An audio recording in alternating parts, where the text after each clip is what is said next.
Hello, hello, hello. Welcome back. I suppose I should say who I am. I'm Erin. This is my crafting vlog. Um, and today is all Flosstube because that's all I've been working on. So, well, that and learning how to edit videos. That was fun.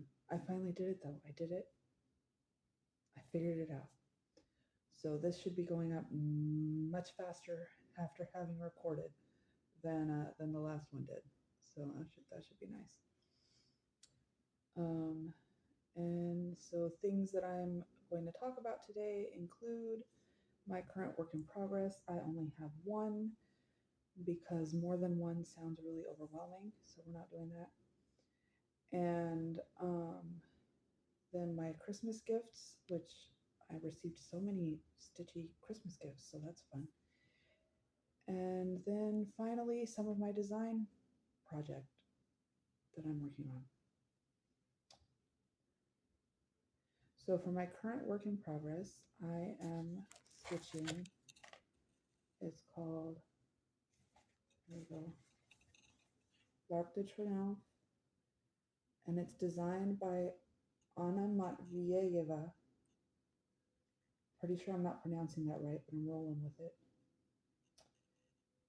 She is a Ukrainian designer currently living in Germany, and it's just a DMC kit that I found at Michael's. And it is so pretty. So here we go with my current progress. Here we are. Look, you guys.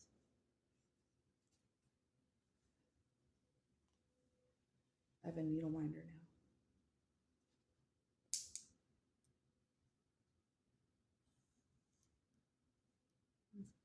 Gandalf at the Gates of Moria. That was one of my Christmas gifts. So here we go. So last time I had shown you the arc was finished. So I added the bicycle, and then I realized that actually the flower overlaps with the bicycle. So then I did the flower, and the flowers are finished now. I did the whole thing, all of the cross stitching and all of the back stitching. And now I'm working on this stamp here, which the cross stitching of the large stamp is finished. And now there's a small stamp to make. And I'll just go ahead and do that one as well. And then I'll do the back stitching on both. So we're moving right along. It's so beautiful. Uh, I gotta tell you though, you guys, how do you stitch so fast?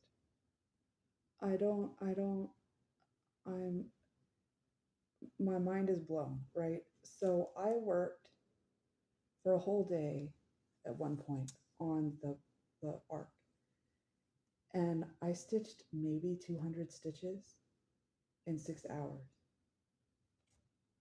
Some of y'all are like, oh yeah, I stitched 1,000 stitches a day last week. And I'm just like, how? How? Speed queens, you're speedy. So, anyways, my progress is slow, and it will continue to be slow because I don't stitch that fast. So I am speeding up slightly. I received gifts that helped, one of them being the needle minder. Another is, let me roll this up. Oh, I'm now the proud owner of some floss drops. It makes such a big difference. They're so nice. My sibling bought these for me, and they are this interesting shape. Um, I don't know what shape to call that, but whatever. And I'll show you. So they come from Alpine Theory, which is an Etsy shop out of Washington. And I ordered some more with some of my like Christmas spending money because the 20 wasn't enough, even just for the one kit. I needed 3 more. So I ordered a set of 50 and I ordered them with the labels. So they make little labels that fit on their floss drops. Oh, here, this one has one. See? Very nice. You just write your number on it. And they work really well. The picture they had online showed their floss on the drop differently. Sorry, that might have been loud. I don't think so though. So I have it just in kind of the standard with a lark's head knot, holding it on. The way they showed it online, it's like goes through there and around that. So it's just like around this spindle or bobbin part, and then the ends go through the bottom, which I think works okay. I'm sure it's fine, but I have a lot of these are smaller skeins, whatever. We went over this before. I don't know how you pronounce it. And so it's only 2 meters of thread, and there's only 2 threads, and I am very paranoid that they're going to fall off, and I'm not going to know what color they are, because a lot of these colors are so similar. I mean, we've got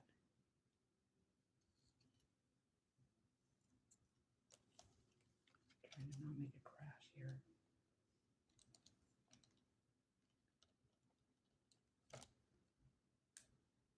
That's 3 colors. Can you see the difference? Not necessarily, not when it's one strand, not when they're right next to each other. It gets a little confusing. So anyways, that's my paranoia, and that's why I have them with the regular lark's head knot instead of in the way that the photo showed in the Etsy shop. But they're really big, so I could probably put, I mean, the one, oh here, the one I took off, this is an entire regular skein of floss. And there's plenty of space to put more. I could probably put 2 or 3, maybe even 4 if I was really excited about something on one floss drop. So that's kind of, I don't know, they're nice. I like them. Anyways, and they come with a ring, and they come in these cute little bags. And I think I have enough for all of the kits that I currently have. So that should be good. So my current kits include the one that I'm working on, obviously, and then this other one, which is called Momako. Here we go. Which is by the same designer, Anna Matvieva. And they're both just this Paris, France kind of thing. And then I was perusing the DMC website, and there's another one of the Eiffel Tower. So I feel a desire to have all 3 and make all 3 and finish them, and then fully finish them in some kind of consistent, coherent way, so that they all look nice together. Yeah. Oh, cool. Okay. My other Christmas gift was this lovely kit. I guess that's the full picture. It's, Night Euphoria by Obris Art, which is a Ukrainian company, apparently, if I'm understanding correctly. And it comes with my beloved 14 count Ada. That's another thing I'm like, I cannot. Well, here, so it comes with this lovely black fabric and the threads on cards. So that's nice. I look forward to stitching that. I think it's going to be gorgeous. But back to fabric. So I have stitched on Ada, and I have one piece that I worked on linen, which currently is buried in storage. When I get it out, I will show you, I promise. And I had a lot of trouble counting on that one, and I made a big boo-boo, although the big boo-boo is not because of the linen, it's because I missed an entire very important column of stitches. No bueno. So I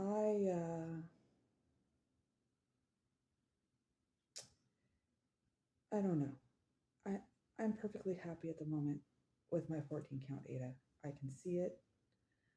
I understand it. The stitches work. I'm okay with it for the moment.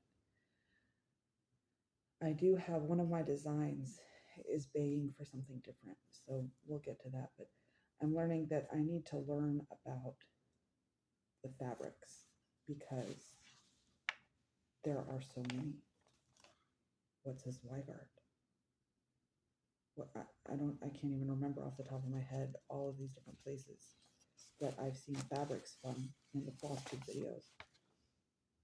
So I got some researching to do to figure that out, and then some like playing around and experimenting to see what I really like. Yeah. Anywho, continuing in the gift department, my son bought me this. Here we go. It's an Ottlight. It's pretty cool.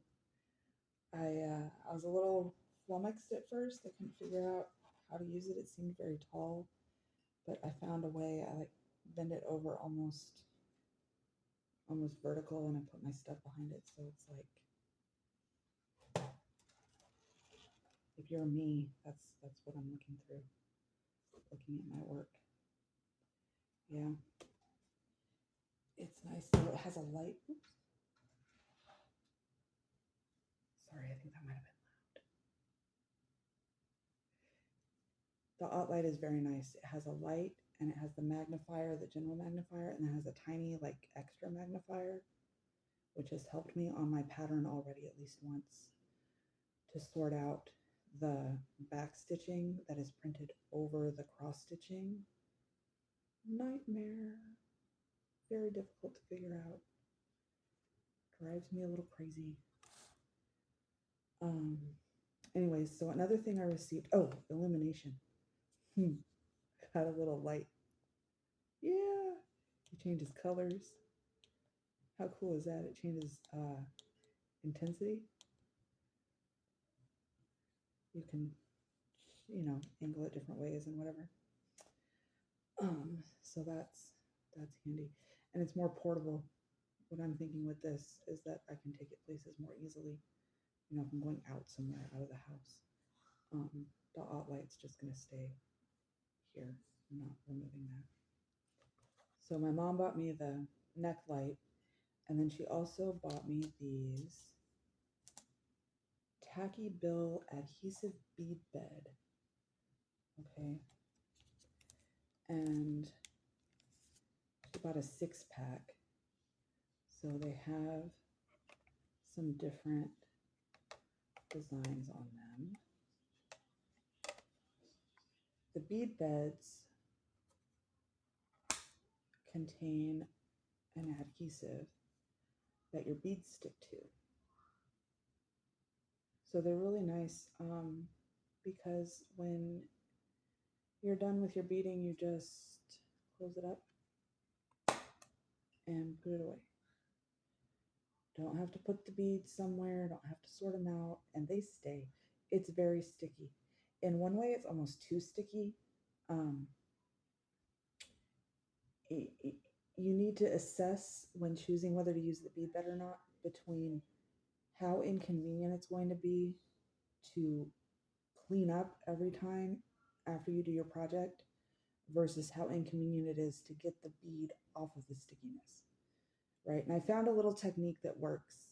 I like put my needle in the bead and then I like leverage it off and then that way it's not flicking across the room. Um, but it's a consideration, right? It's a consideration to think in your head, do I need the convenience of being able to take it with me, or do I need the convenience of getting the bead on my needle quickly? Which one do you want? And then choose accordingly. So.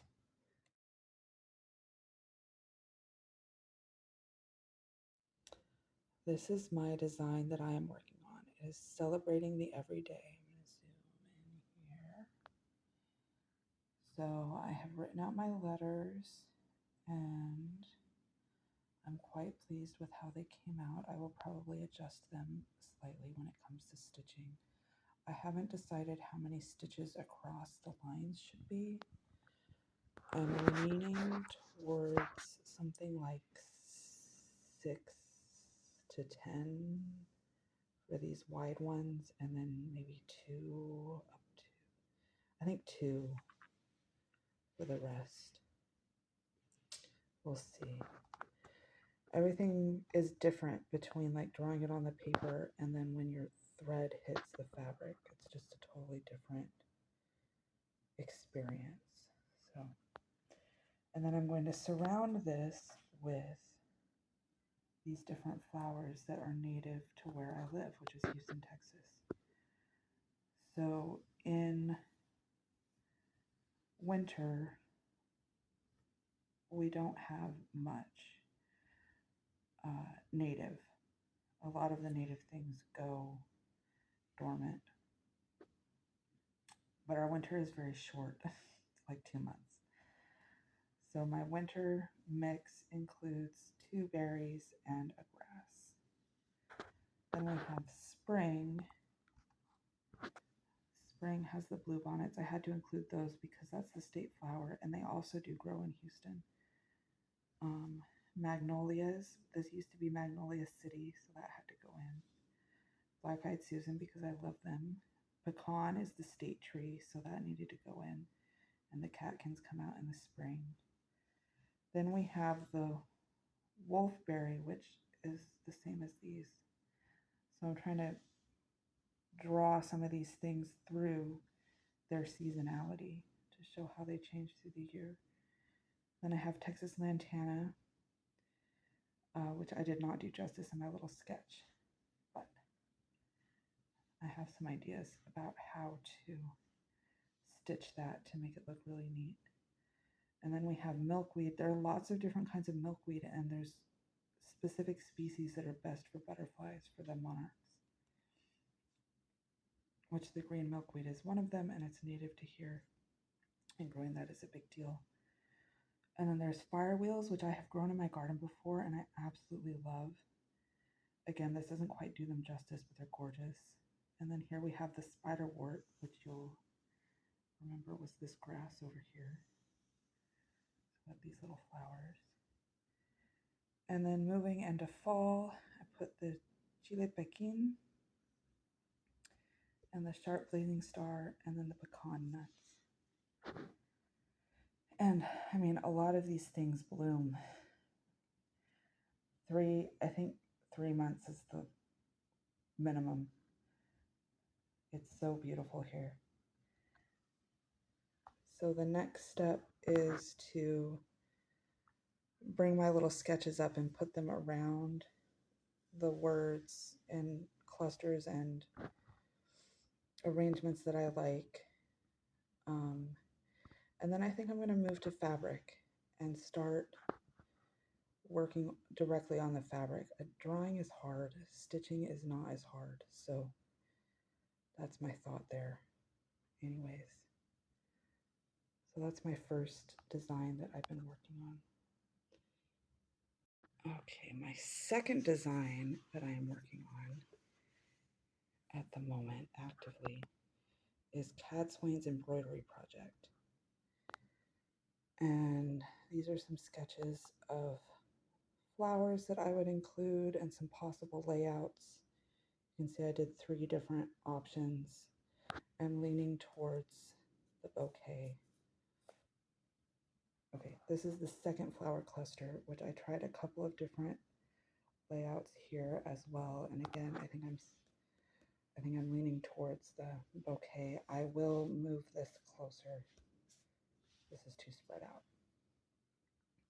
but it's just a sketch. So it was just to kind of start to see what are the proportions and how do I want to go about it. I think really what I need to do, I need to move this down and have it be in the middle, like framed by these other two things. That's what I really need to do with that one. And then this is the center of the design, which is the hand holding the seal. And I drew it while holding something. I forget what. I found something to hold. And so it's my left hand holding something. I'm not sure if I'll try to switch it or not, but it was a good, it was good to practice and to start to think about, you know, there's going to be shadow falling around the fingers onto this shape. And, you know, how I might deal with that with different colors of floss and different concepts going on. And then there's the fractures in the object, which causes these different planes. And so my plan there is to use, oh, I looked up the name of the stitch and now I can't remember it. Well, anyways, in cross stitch, you're going over like one square, right? One square over, one square down. This stitch, you go one square over, two squares down. So it's like rectangular, and you'd only do one side. You don't make a cross. And they just stack in, and they're very nice. It's actually my favorite stitch. And doing that, you can get 4 different directions, right? Because you can go one over, one down, or you can go the other way, and then you can also do like more horizontally, 2 different ways. So I'm going to vary that stitch to give these sections and the white sections as well the appearance of being at different angles. I think that's going to go really well. And then the hand itself, I am leaning towards cross stitches with back stitch outline.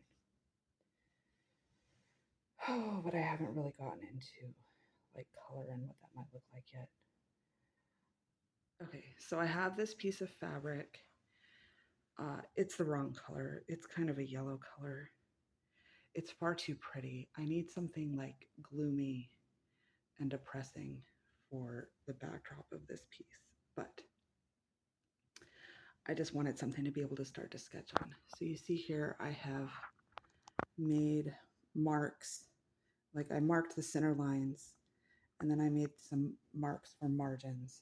So I was like, okay, how much margin should I give it? How big should I make the flowers? How big of a space do I want for the thorns and nettles that band around in between the flowers? How much space does that leave for the hand? Is this even big enough? I'm not 100% sure, but at the same time, I mean, my hand fits in the middle, so I guess a man's hand might be larger than mine, but it's not outrageously small. Like it works. I think it would be okay, but I am feeling a little bit stifled, so if my rose with blazing star and I forget is over here in this, and then the other is here, the daisy with the garlic and hawthorn is in this space, and then we have the vines running between them. I think it could work. I don't know where that came from. Oh no, I lost a thread. I lost one of my markers. think it should be here-ish. Yeah. Okay. Anyways. So, and I came to the decision doing that. Sorry. If it's going to be rectangular, then I will have these parts of the briar be thin. Like I think I'll have them come to a point and barely touch, or possibly just overlap on the tips or something. Whereas over here, I'll have a thicker vine, like intertwined together going on. So it was helpful. And then my next thought is to begin outlining the disc shape and the hand shape with the same color of thread. And just stitch outlines, just stitch an outline of this thing that I'm trying to create. And that will provide me a space within which to add color and play with stitches and decide what it is that I want to do. Okay, so what is Cadswain's embroidery project? You're dying to know. It is from The Wheel of Time by Robert Jordan, which was published beginning in 1990 all the way through, I think, 2014. Don't quote me on that. It has, there's 14 books in the main series, and then there's a prequel. Why does that sound wrong? 11, 12, 13, 14, and the prequel. No, that's correct. And about halfway through the series, this character appears, and she's doing this embroidery project. And I've always liked it. And this time on my read through, I was like, I really want to make it. And the desire was strong enough that I actually started taking steps to make that happen.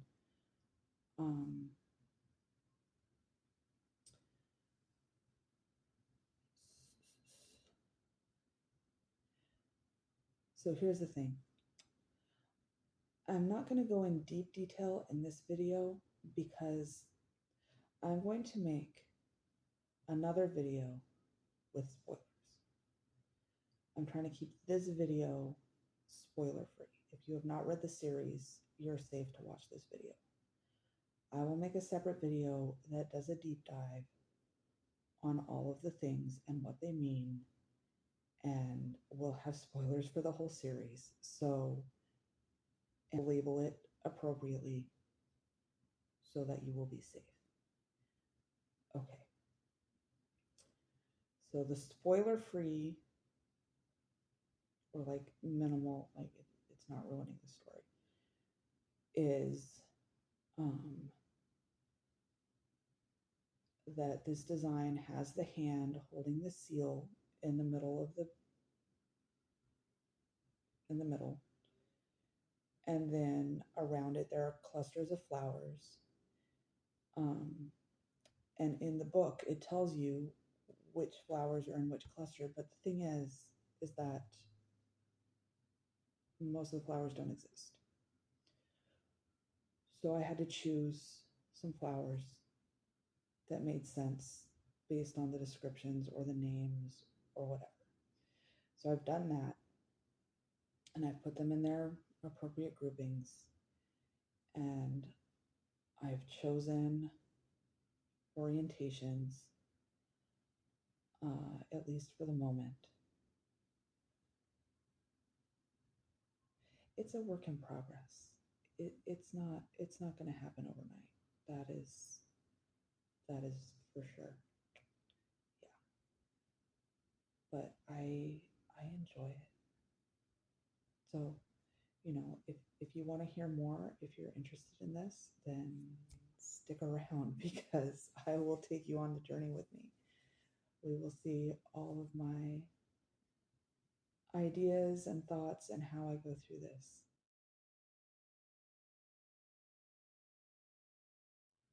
try to plan stuff and everything goes sideways, and she's like, never mind, I'm just not going to bother. So I have very like loose plans. My plan is to continue stitching on L'Arc de Triomphe until I finish it. And when I finish it, then I'll choose which thing I want to stitch next. And my plan with my designs is to continue designing, continue playing around and seeing what I can make from these ideas in my head. See what I can get out into the world. Take care.